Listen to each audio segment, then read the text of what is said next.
sebagai manusia milik Tuhan, ciptaan Dia, yang diciptakan, dikasihi oleh Dia, dan kita juga mengasihi Dia tentunya.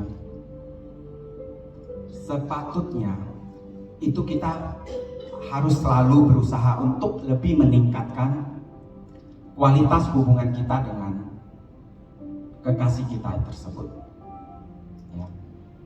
Nah, kita idealnya akan selalu ingin lebih mendekat kepada Dia dan mengalami perjumpaan dengan pribadinya lebih mendalam lagi.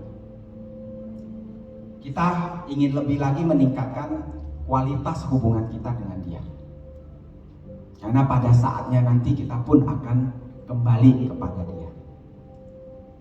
Nah, seperti halnya dua insan manusia yang sedang jatuh cinta, Bapak Ibu Saudara, pria dan wanita yang saling jatuh cinta, mereka akan semakin meningkatkan kualitas hubungan mereka. Ya, ingin lebih mengenal satu sama lain lebih lagi. Ya. Mulai dari perkenalan, ya, kemudian berpacaran, ya, lalu mereka ingin lebih menyatu lagi dalam satu hubungan yang lebih mendalam. Nah, kemudian mereka akan melangkah ke satu ikatan komitmen, ya, satu hubungan yang lebih erat lagi, ya, dalam satu ikatan perjanjian, dalam satu pernikahan yang kudus. Nah, dalam perjalanan hubungan cinta itu semakin mendalam, kualitas hubungan itu akan terlihat dari jarak kedekatan hati mereka satu sama lain. Ya. Mereka telah menjadi suami istri, itu biasanya akan ditandai, ya, kedekatan hati mereka itu akan ditandai oleh mereka memiliki suatu pengertian yang begitu tinggi, begitu mendalam terhadap pasangan hidupnya. Ya, bahkan kalau diam saja, ya, dengan pandangan mata sekilas saja mereka sudah tahu bahasa isyarat itu, apa yang menjadi maksud suaminya atau apa yang jadi maksud istrinya. Nah, itu suatu hubungan yang sudah melekat erat, ya. Nah, begitu juga hubungan kita dengan Tuhan kita, Bapak Ibu Saudara. Ukuran keberhasilan kita dalam hubungan kita dengan Tuhan yang patut kita kejar dalam hidup kita ini, ya, dalam sisa hidup kita, adalah semakin mengenal Dia, semakin mendekat kepadanya, kemudian semakin mengenal pikiran dan hatinya. Lagu tadi bagus sekali, ya. Aku ingin melayani perasaanmu, Tuhan. Aku ingin melayani hatimu. Tuhan memiliki anak-anak yang begitu banyak di muka bumi ini. Di ruangan ini saja ada sekitar 50-60 orang, ya. Kita semua adalah anak-anaknya. Tentu kita ingin menjadi anak yang menjadi anak kesayangannya, kesayangan Tuhan. Anak itu berbeda-beda, ya, dan spesial di mata orang tuanya. Orang tua mungkin bisa punya 3 orang anak atau 5 orang anak. Semua anak itu pasti disayangi. Tapi tentu ada anak yang lebih dekat kepada papanya, atau ada anak yang lebih dekat pada ibunya, atau lebih dekat pada orang tua dua-duanya. Lebih khusus atau lebih spesial di hati si bapak atau ibunya. Seorang anak itu ada yang bisa menyentuh dan meluluhkan hati ayah ibunya. Kemudian ada juga anak yang, ya, sifatnya agak cuek-cuek, ya, jadi nggak begitu dekat dengan orang tuanya. Tapi tentunya semua anak disayang. Ya, tapi berbeda, ya, ada anak yang lebih akrab dengan papa mamanya, ada anak yang kurang akrab atau kurang dekat. Kita pun di antara jutaan atau miliaran anak-anak Tuhan di muka bumi ini, kita ingin menjadi anak-anak yang spesial bagi Tuhan Bapa kita. Amin. Hari ini kita akan pelajari hal-hal apa saja yang menurut Alkitab kita itu kita bisa menyentuh hati Bapa kita. Kita bisa punya hubungan yang lebih mendalam, lebih mendekat kepada Bapa kita. Kita menjadi anak kesayangannya, anak kesukaannya. Ya. Mari kita masuk dalam hubungan yang lebih mendalam lagi dengan Tuhan kita. Nah, hal pertama, ya kita mau belajar sama-sama bagaimana kita bisa menyentuh hati Bapa kita. Yang pertama, hal yang bisa menyentuh hati Bapa kita itu adalah kerendahan hati. Mari kita buka di Yakobus 4 ayat 6. Ya, mungkin bisa ditampilkan. Yakobus 4 ayat 6. Kita bacakan sama-sama Bapak Ibu Saudara. 3, 2, 1. Tetapi kasih karunia yang dianugerahkannya kepada kita lebih besar daripada itu.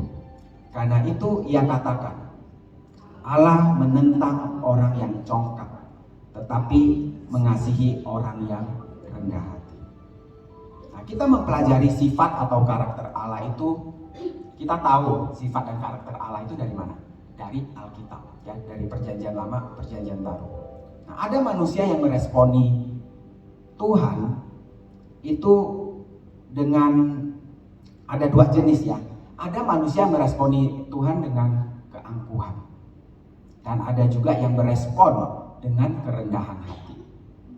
Di kisah-kisah di Alkitab, di Perjanjian Lama, Perjanjian Baru, kita bisa melihat polanya. Ada yang manusia yang mengeraskan hatinya. Ya. Ada manusia yang merasa bisa mencukupi kebutuhan dia sendiri. Akhirnya apa? Mereka merasa tidak membutuhkan Tuhan. Mereka menolak Tuhan. Karena apa? Karena mereka egois dan sombong. Nah, Allah pun mau nggak mau ya menolak mereka.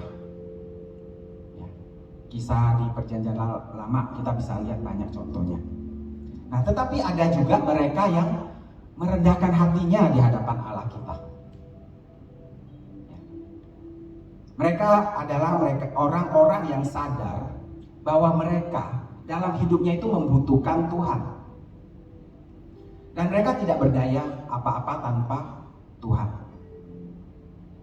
Mereka itulah yang Tuhan angkat. Orang-orang seperti itulah yang Tuhan berikan anugerahnya. Orang-orang yang memiliki kerendahan hati.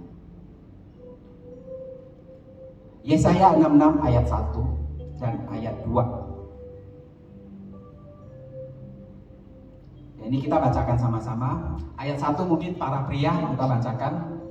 3, 2, 1. Beginilah Firman Tuhan, langit adalah tataku dan bumi adalah tumpuan kakiku. Rumah apakah yang akan kamu dirikan bagiku, dan tempat apakah yang akan menjadi perhentianku? Ayat 2, wanita. Bukankah aku yang membuat semuanya ini, sehingga semuanya ini terjadi? Demikianlah firman Tuhan. Tetapi kepada orang inilah aku memandang, kepada orang yang menindas dan pasarnya yang Firmanku, amin. Nah, salah satu bentuk kerendahan hati itu seperti apa? Bentuk kerendahan hati itu adalah kita berespon ketika Tuhan berfirman, ketika Tuhan berbicara. Kita serius menanggapi firman-Nya, ya. Nah, kalau orang yang tinggi hati bagaimana? Orang yang tinggi hati itu dia menolak perintah Allah. Karena apa? Karena mereka berpikir mereka lebih tahu. Ya. Mereka mengandalkan kepintaran mereka, kekuatan mereka.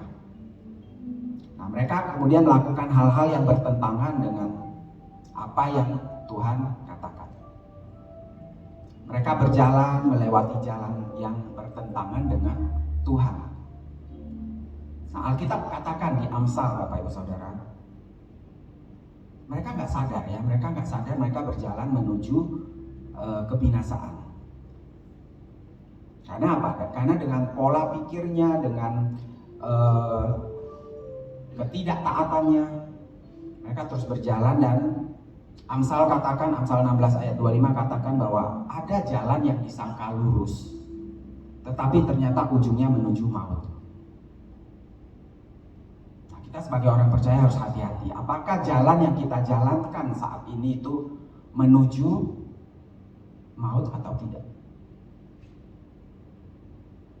Nah, rencana Tuhan dalam hidup kita tentunya rencana yang penuh damai sejahtera. Ya.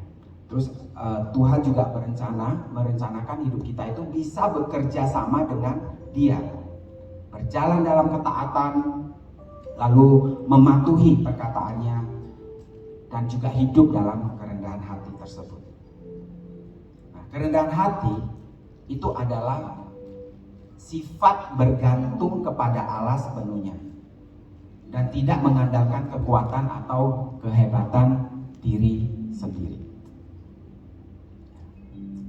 Bapak Ibu Saudara, kerendahan hati ini bukanlah rendah diri ya, atau merasa diri tidak berharga. Kerendahan hati itu artinya kita tahu siapa diri kita di hadapan Allah kita, siapa diri kita di mata Tuhan. Nah, ketika kita bisa melihat diri kita lewat pandangan mata Tuhan, maka kita akan dapat pewahyuan bagaimana posisi kita. Bagaimana posisi kita di mata Tuhan. Bagaimana kondisi diri kita di hadapan Dia. Kita jadi bisa tahu apa yang masih menjadi kekurangan kita, apa yang menjadi hal-hal yang masih belum berkenan kepada Dia. Nah, mata Tuhan itu seperti spotlight ya, spotlight. Lampu sorot yang begitu terang. Ya, begitu terang sehingga bisa dengan jelas terlihat tuh bagaimana diri kita. Bagaimana juga isi hati dan pikiran kita. Yang mungkin manusia sebelah kita nggak ada yang tahu. Hanya Tuhan yang tahu. Ketika area dalam hati dan pikiran kita terbuka atau terkuak, maka kita akan menjadi sadar bagaimana posisi kita. Dan begitu kita sadar posisi kita di mata Dia, maka kita juga sadar bahwa kita akan selalu membutuhkan Tuhan. Amin. Ya. Kita tidak dapat hidup tanpa Dia, Bapak Ibu Saudara. Kerendahan hati ya, itu berarti kita bergantung kepada Dia. Bahkan kita hancur kalau tanpa Tuhan. Dan kita tidak dapat melakukan dengan kekuatan kita. Tapi kita bisa melakukan segala sesuatu dengan kekuatan Dia, Allah kita. Nah, di dalam Dia kita lengkap. Di dalam Dia kita dapatkan kekuatan dan kita temukan nilai diri kita. Kalau lepas dari Dia, kita tidak punya nilai apa-apa. Karena Dia dan oleh Dialah kita menemukan nilai kita. Amin. Beri kemuliaan bagi Tuhan kita. Nah, kita tidak dapat melayani tanpa Dia. Ya, kita juga enggak.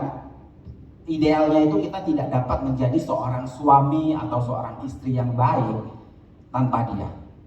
Kita tidak dapat menjadi orang tua yang baik tanpa Dia, tanpa hikmat dari Dia. Nah, tanpa Dia, kita pun tidak dapat menghidupi hidup kekristenan kita, Bapak Ibu Saudara. Hidup kekristenan itu tidak mudah, Bapak Ibu Saudara. Alkitab jelas katakan, hidup kekristenan itu pikul salib, menderita.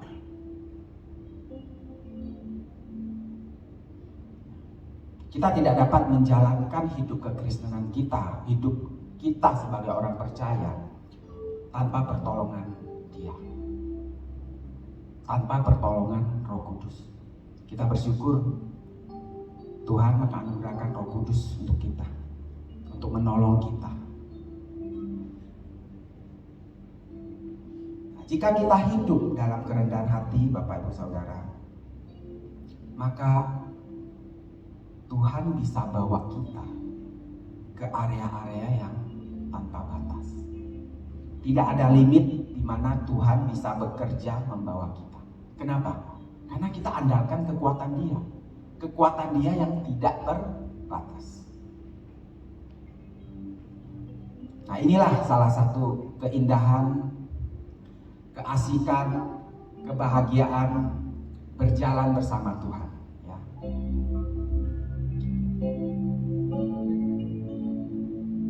Kita nyanyikan satu lagu, ya.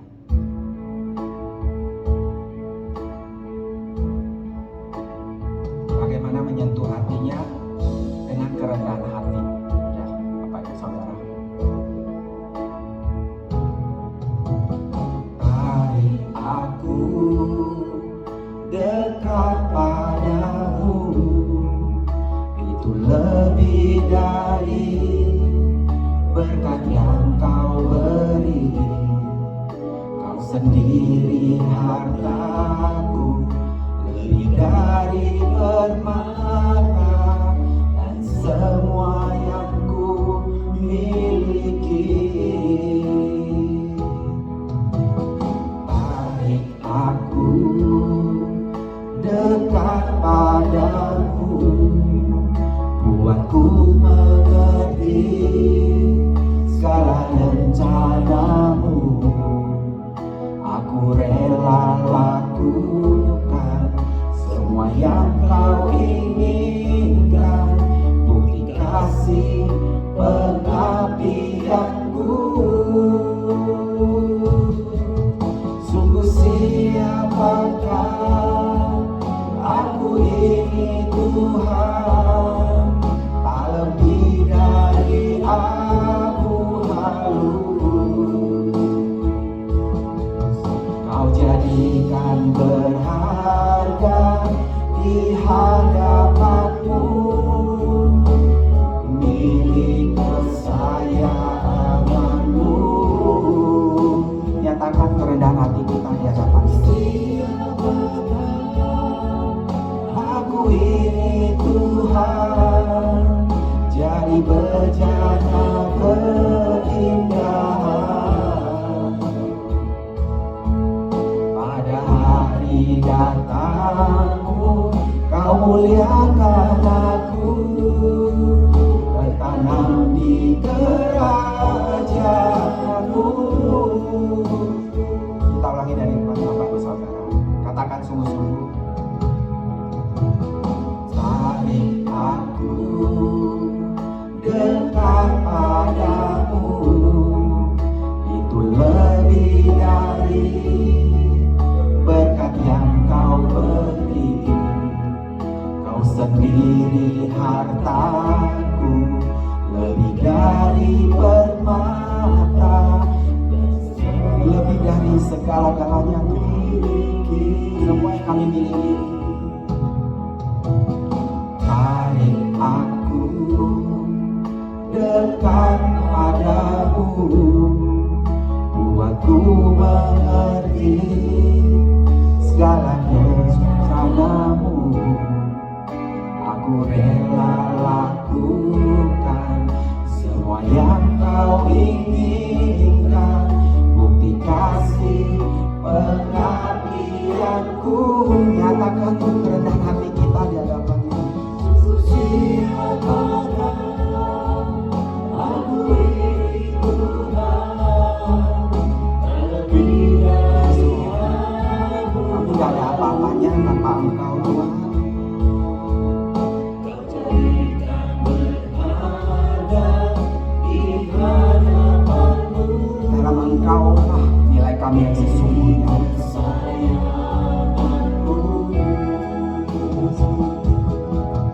Sungguh siapakah aku ini Tuhan, jadi bejana keindahan. Pada hari datangmu kau muliakan aku, tertanam di kerajaanmu.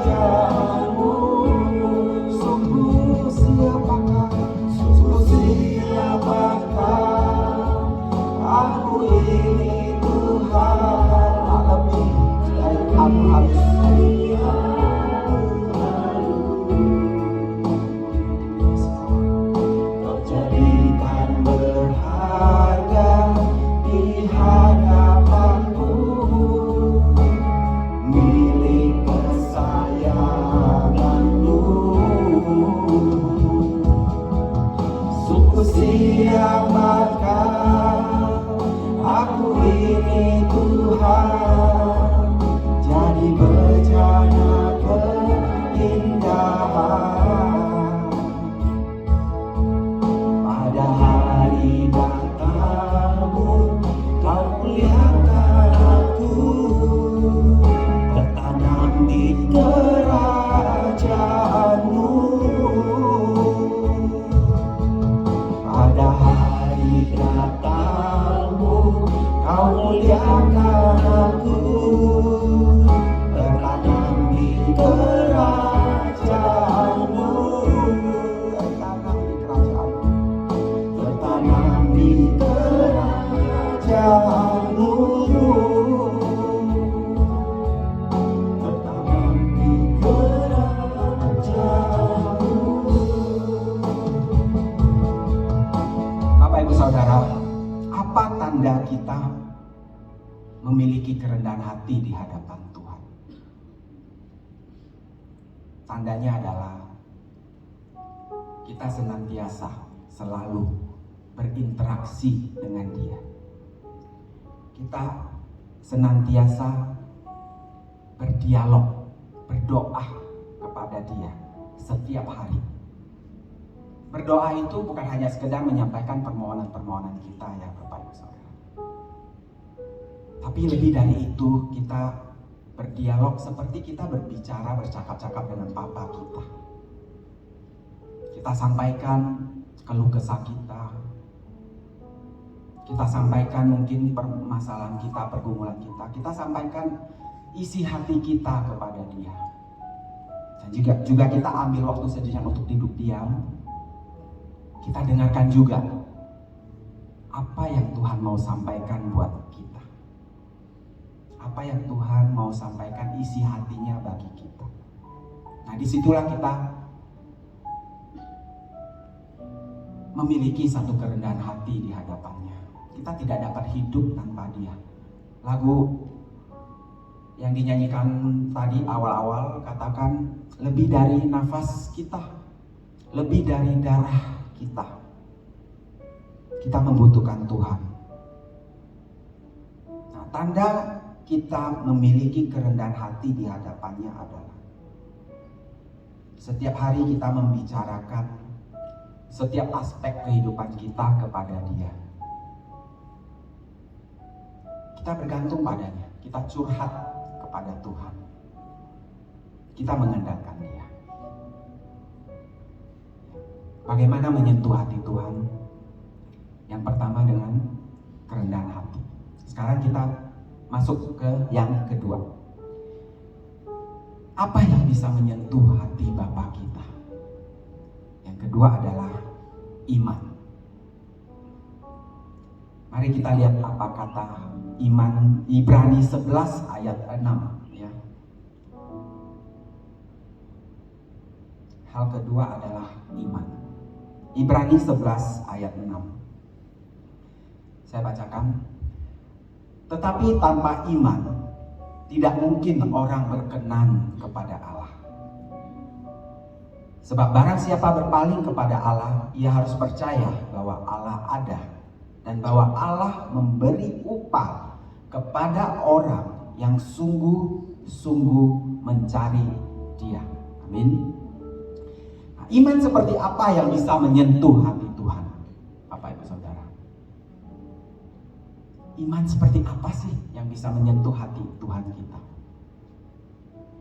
Iman yang bisa menyentuh hati Bapa kita itu adalah iman yang seperti anak kecil. Nah, suatu ketika saya main ke rumah teman saya. Dia memiliki anak berusia kurang lebih 4 atau 5 tahun. Anak ini bermain-main di ruang keluarga, tempat saya dan teman saya ngopi ya sambil mencicipi cemilan ringan. Saat kami sedang ngobrol Bapak Ibu Saudara, anak teman saya ini menghampiri ayahnya dan berkata, "Papa, besok belikan hamburger ya." Dengan tampangnya yang lucu Bapak Ibu Saudara dan sedikit membelas. Anak ini memanjat ke pangkuan papanya yang sedang duduk. Dia gak peduli saya ada di situ. Sambil menyampaikan permintaannya tadi, dia ulang lagi permintaannya. "Papa, besok mau hamburger ya." Nah, papanya menatap dia dengan tersenyum. Papanya ciumi pipi anaknya. Dan papanya tanya, "Mau hamburger isi apa, anakku?" Ya. Anaknya jawab, "Ayam goreng." Ya, ayam goreng. Ya. Hamburger itu kan bukan hanya isi ham ya, bukan hanya isi yang ham daging sapi, tapi juga ada yang crispy ya, yang ayam gorengnya. Anak-anak biasa suka itu ayam goreng. Lalu ayahnya berkata, "Oke, besok Papa belikan ya." Nah, seketika itu Bapak Ibu Saudara, saat mendengar permintaannya disetujui, anak ini tertawa dengan senang sekali. Dia segera turun dari pangkuan papanya. Lalu dia berlari-lari keliling ruang keluarga itu sambil menari-nari kegirangan. Sambil berteriak, "Besok makan hamburger, besok makan hamburger. Asik, asik, hore, hore." Nah, dia terus melompat dengan girangnya, dengan senangnya. Dia bernyanyi-nyanyi, mengucapkan kata-kata tadi, "Besok hamburger, besok hamburger. Hore, hore, asik," gitu. Sambil terus melompat-lompat kegirangan. Saya dan papanya itu yang melihat tingkah pola anak kecil ini itu sampai lupa loh dengan obrolan kami. Dan kami entah kenapa ikut merasakan loh kesenangan dari anak itu. Padahal Bapak Ibu Saudara, hamburgernya sudah dibelikan belum? Belum. Hanya satu perkataan "ya" dari papanya itu sudah membuat dia bersuka cita. Dia melompat-lompat kegirangan. Seakan-akan dia sudah mendapatkan hamburgernya itu loh, yang isi ayam goreng itu. Seakan-akan dia sudah mendapatkan apa yang dia minta dari papanya. Ibrani 11 ayat 1. Iman, kata Alkitab apa? Firman Tuhan katakan iman adalah dasar dari segala sesuatu yang kita harapkan dan bukti dari segala sesuatu yang tidak kita lihat. Anak itu sudah lihat hamburgernya belum? Belum. Tapi dia punya iman. Dia percaya pada papanya akan memenuhi janjinya untuk belikan hamburger besok. Nah, ada sesuatu dalam diri hati Allah, dalam hati Allah yang tersentuh ketika kita mempercayai Dia sepenuh-penuhnya. Bapak Ibu Saudara, saat saya persiapkan khotbah ini, di bagian ini saya merenung sejenak. Sambil saya telusuri apa yang Tuhan sudah lakukan dalam hidup saya, Bapak Ibu Saudara. Saya terharu, Bapak Ibu Saudara. Khotbah ini bukan hanya buat Bapak Ibu Saudara, tapi juga buat yang berbicara ini, yang menyampaikan ini. Saya merenung, saya tidak selalu memiliki iman seperti anak kecil tadi. Saat saya ada kebutuhan, saat saya ada masalah, tentunya sebagai orang percaya saya berdoa ya, menyampaikan kebutuhan saya pada Tuhan, menyampaikan pergumulan saya, permasalahan saya kepada Tuhan. Tapi ada satu ruang di sudut pikiran saya yang seakan-akan berkata, gak mungkin kebutuhanku ini akan terpenuhi. Atau gak mungkin masalah ini mungkin tidak akan beres deh. Saya seringkali mengandalkan logika saya. Saya menganalisa masalah-masalah tersebut dan berpikir, kayaknya susah nih masalah ini untuk beres. Saya kemudian melihat kebutuhan saya dengan latar kondisi yang ada, situasi yang ada, kondisi situasi yang ada. Kayaknya tidak mungkin bisa terpenuhi kebutuhan saya ini. Padahal saya berdoa, Bapak Ibu Saudara. Saya sampaikan kepada Bapa di surga. Saya ikuti apa kata firman Tuhan. Sampaikan pada Tuhan apa yang menjadi kebutuhanmu. Serahkan kekhawatiranmu padanya. Serahkan ketakutanmu padanya. Tapi saya tidak semata-mata mempercayai dia sepenuh-penuhnya. Setelah berdoa, rasa khawatir itu tetap ada. Bahkan sebelum selesai berdoa ya Bapak Ibu Saudara, saat saya sampaikan permasalahan saya, kebutuhan saya, terus ada satu lintasan pikiran yang nggak mungkin deh kebutuhanmu akan terpenuhi, nggak mungkin deh masalah ini selesai. Ini masalah berat soalnya. Ya, rasa khawatir itu tetap ada, rasa takut itu tetap ada. Akhirnya apa? Akhirnya rasa khawatir dan takut itu menggerogoti damai sejahtera saya. Siapa Bapak Ibu Saudara yang pernah ngalamin seperti ini? Boro-boro bersuka cita Bapak Ibu Saudara. Padahal firman Tuhan katakan bersuka citalah senantiasa.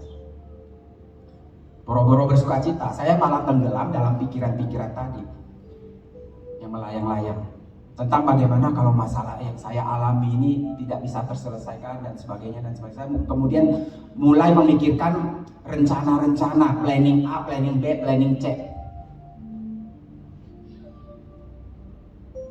Nah, hari ini Tuhan ingatkan kita, Bapak Ibu Saudara dan juga saya, untuk lebih lagi memiliki iman kepada Dia, untuk lebih lagi percaya sepenuh-penuhnya pada Dia, untuk memiliki iman seperti anak kecil tadi. Seorang anak kecil yang dengan polosnya itu dia mempercayai penuh akan apa yang dikatakan atau dijanjikan oleh papa mamanya. Sementara kita orang-orang dewasa, karena sudah banyak masuk ya pikiran-pikiran itu, seringkali kita terlalu banyak menganalisa sana sini, menganalisa dengan kemampuan kita, dengan logika kita, berpikir sana berpikir sini, overthinking ya, bahasa tren saat ini ya, overthinking, sampai akhirnya kita pun larut dalam masalah kita, dalam kesedihan kita, dalam kekhawatiran kita, dan juga dalam ketakutan.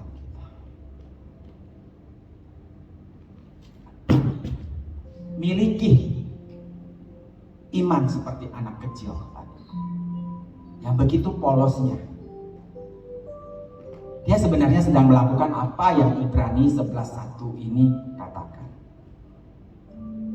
Iman adalah dasar dari segala sesuatu yang kita harapkan dan bukti dari segala sesuatu yang tidak kita lihat atau belum kita lihat.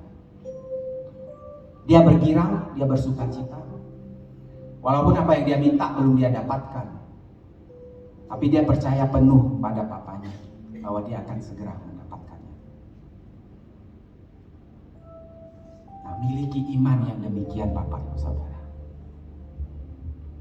Memiliki iman seperti anak kecil bukan saja bisa menyentuh hati Bapa kita, tapi membuat hidup kita pun lebih penuh sukacita, lebih penuh damai sejahtera. Amin. Kita beri kemuliaan bagi Bapa kita. Nah, tanpa iman, Alkitab katakan tidak mungkin orang berkenan kepada Allah. Imanlah yang menyentuh dan menggerakkan hati Bapa. Banyak contoh ya, pahlawan-pahlawan iman dalam sejarah, dalam perjanjian lama, perjanjian baru. Abraham misalnya, di usianya yang sudah lanjut, dia percaya bahwa Tuhan sudah janjikan dia akan memiliki keturunan sebanyak pasir di langit dan bintang di laut. kebalik ya. Tapi nyimak Bapak Ibu Saudara. Tuhan janjikan dia akan memiliki keturunan sebanyak pasir di laut dan bintang di langit. Nah, lalu ada Nabi Nuh. Dia disuruh Tuhan untuk buat bahtera. Nah, ada 3 hal yang sebenarnya bisa membuat Nuh ini bimbang. Yang pertama, Nuh itu tidak pernah melihat hujan. Karena apa? Karena sebelum kejadian air bah, Allah itu mengairi bumi itu bukan dengan hujan ya, tapi dari dasar bumi ya, dengan sungai dan sebagainya. Nah, yang kedua, Nuh itu hidup di lokasi yang jaraknya jauh dari samudra. Walaupun dia bisa bangun bahtera itu, tapi bagaimana bawa bahtera yang besar ini ke samudra? Nah, yang ketiga, bagaimana dia bisa mengumpulkan binatang sebanyak itu dan kemudian memeliharanya? Ya. Tapi Nuh tidak mengeluh dan dia tidak buat alasan. Dia percayai Allah sepenuhnya dan dia lakukan apa yang Allah perintahkan. Itu menyentuh hati Bapak. Itu menyentuh hati Allah kita.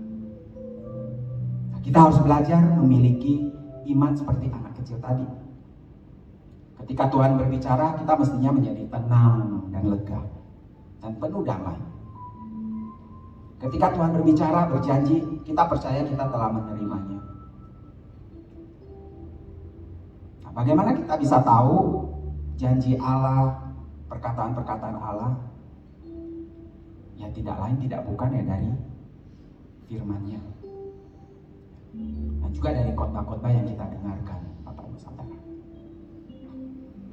Nah, ketika perkataan atau janji Tuhan bertemu dengan iman dan kepercayaan kita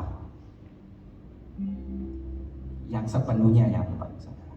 Saya ulangi, ketika perkataan atau janji Tuhan bertemu dengan iman atau kepercayaan kita yang sepenuhnya, maka keajaiban terjadi, mujizat terjadi.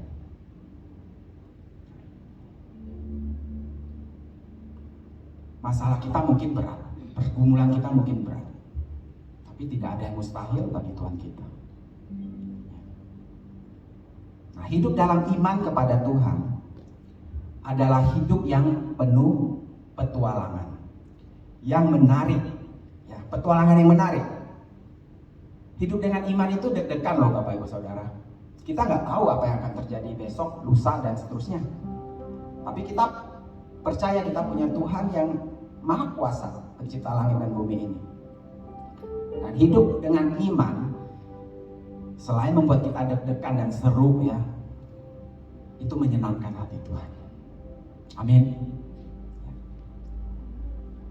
Ku berlindung padamu Bapa, ku tak dapat jalan sendiri, hanya Engkaulah penolongku. Ku berlindung kepadamu, ku berlindung, katakan sama-sama Bapak Ibu Saudara. Ku berlindung padamu Bapa, ku tak dapat jalan sendiri, hanya Engkaulah penolongku. Ku berlindung kepadamu, hanya Engkau Tuhan, hanya Engkau yang ku nantikan, Yesus, hanya Engkau yang ku harapkan. Ku percaya Allah setia, dimanapun Kau berserta. Apa tandanya kita memiliki iman yang polos seperti anak kecil Bapak Ibu Saudara? Apa tandanya kalau kita sudah memiliki iman yang polos seperti anak kecil. Tandanya adalah kita senantiasa bersukacita dalam setiap keadaan, apapun dan bagaimanapun kondisi kita.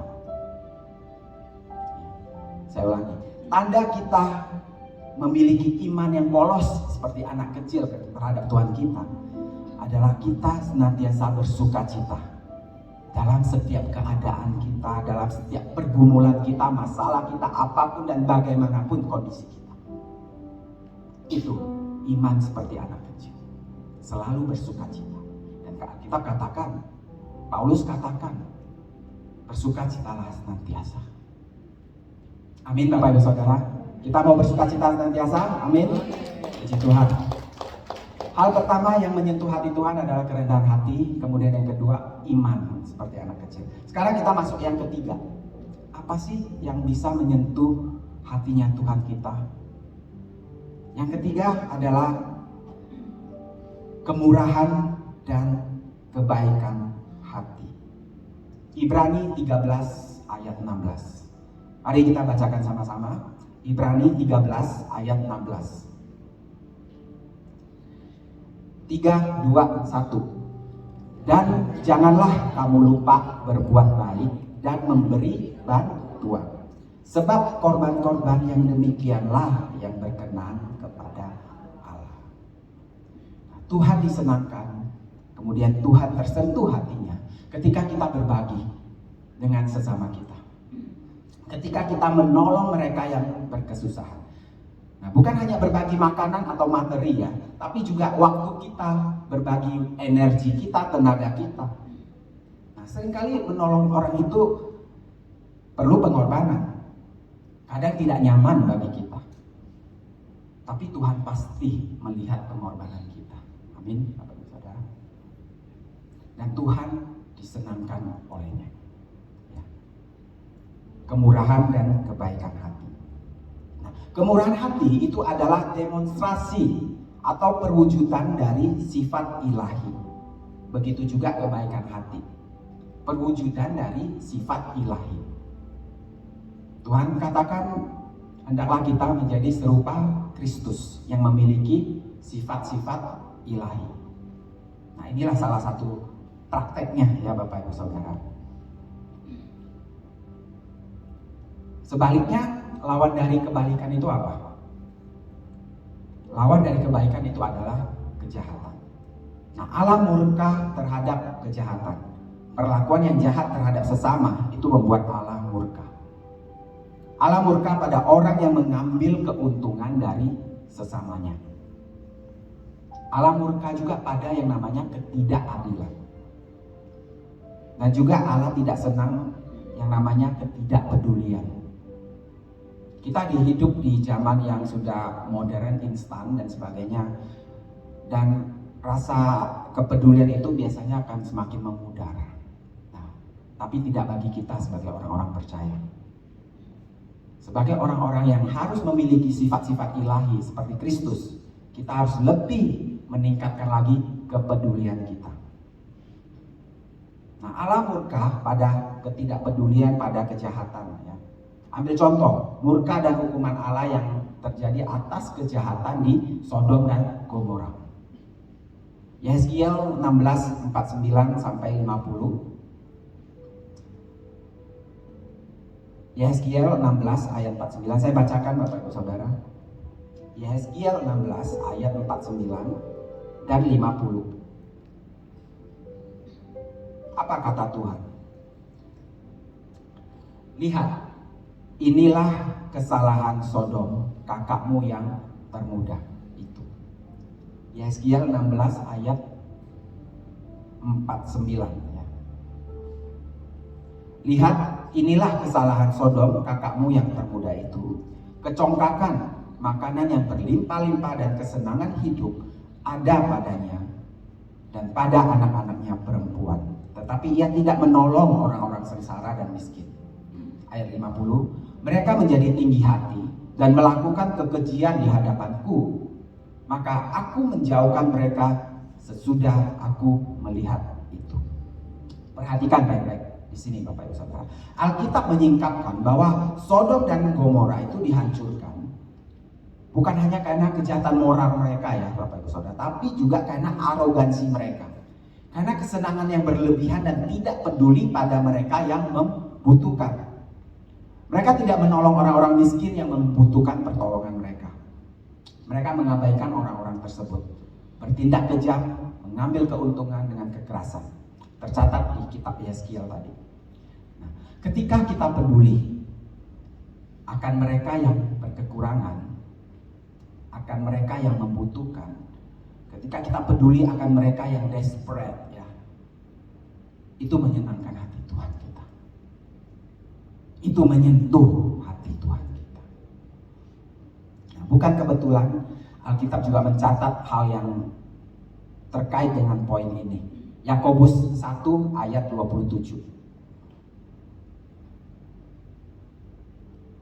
Yakobus 1 ayat 27. Saya bacakan. Ibadah yang murni dan yang tak bercacat di hadapan Allah Bapa kita ialah mengunjungi yatim piatu dan janda-janda dalam kesusahan mereka dan menjaga supaya dirinya sendiri tidak dicemarkan oleh dunia.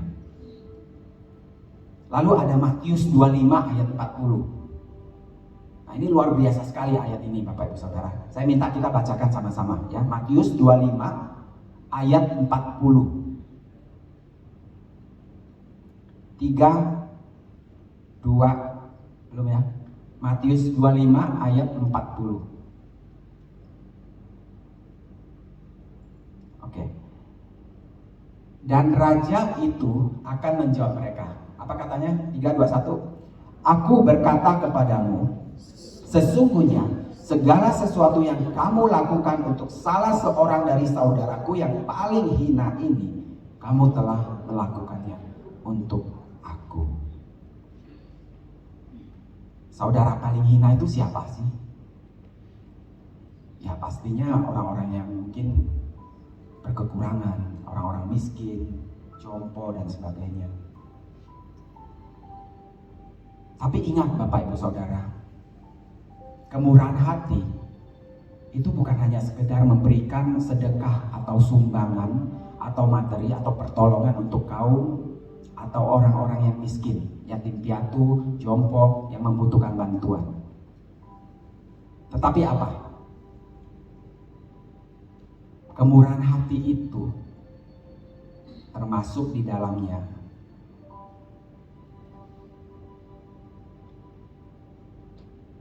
kemurahan hati itu termasuk di dalamnya apa Bapak Ibu Saudara? Ini bicara juga pada saya, dan saya yakin itu bicara juga pada Bapak dan Ibu Saudara.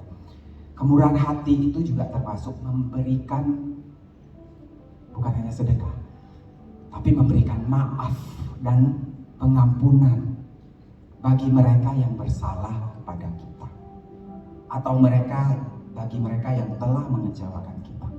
Mereka juga termasuk saudara yang hina. Orang-orang bisa mengecewakan kita, bersalah kepada kita. Mereka tidak rencanakan itu Bapak Ibu Saudara. Harus dilihat dari latar belakang masa kecilnya, apakah dia dari keluarga yang broken home, ya, kondisi hidupnya juga, ya. Dan akhirnya secara tidak sengaja ya mungkin dia akan menggores hati kita, luka, mengecewakan kita, ya. Apa yang harus kita lakukan pada mereka, saudara-saudara yang paling hina? Kita berikan maaf dan pengampunan pada dia. Ya.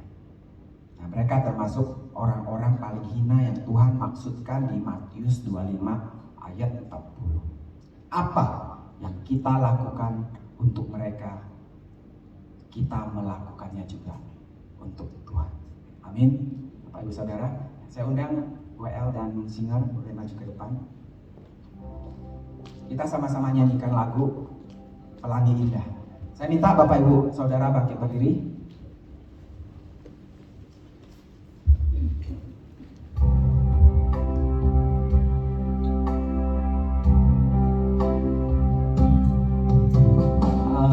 yang menyentuh hati Tuhan, masih ada beberapa poin akan saya sampaikan lagi di pertemuan kita berikutnya ya Bapak Ibu Saudara. Saya ulangi, ada 3 hal yang sudah saya sampaikan hari ini. Bagaimana kita bisa menyentuh hati Tuhan kita, bagaimana kita bisa lebih mendekat kepada Dia, bagaimana kita bisa istilahnya mencuri hati Tuhan, menyenangkan Tuhan kita. Yang pertama, kerendahan hati. Yang kedua, iman seperti anak kecil. Dan yang ketiga, kebaikan dan kemurahan hati kita. Amin. Mari kita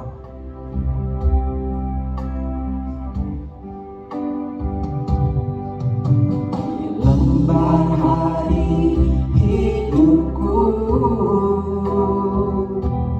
Kau ajarku lukis hatimu dengan ucapan dalam perbuatan, seperti surat yang terbuka, bagaikan merdu simfoni menyentuh setiap pribadi. Yes, Lord. Membalut luka, teduhkan jiwa, hadirkan suasana surga. Lembar hari hidupku, Kau ajarku lukis hatimu. Biar lewat khotbah hari ini kami bisa menyentuh hati Engkau lebih lagi.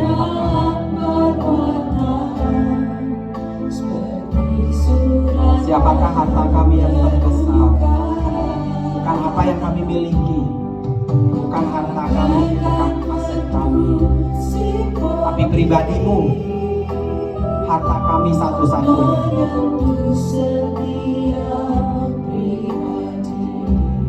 Kami ingin sentuh hatimu, kami ingin sentuh hati sesama kami.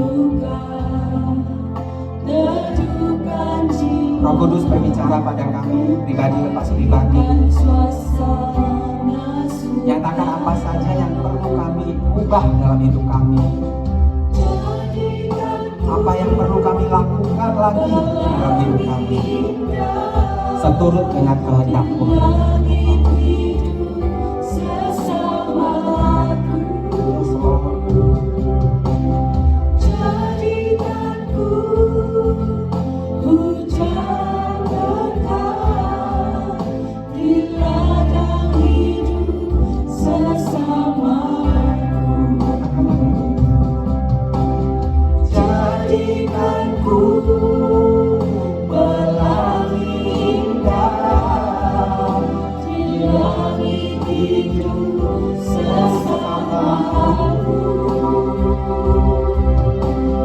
Jadikanku hujan berkah di ladang hidup sesama.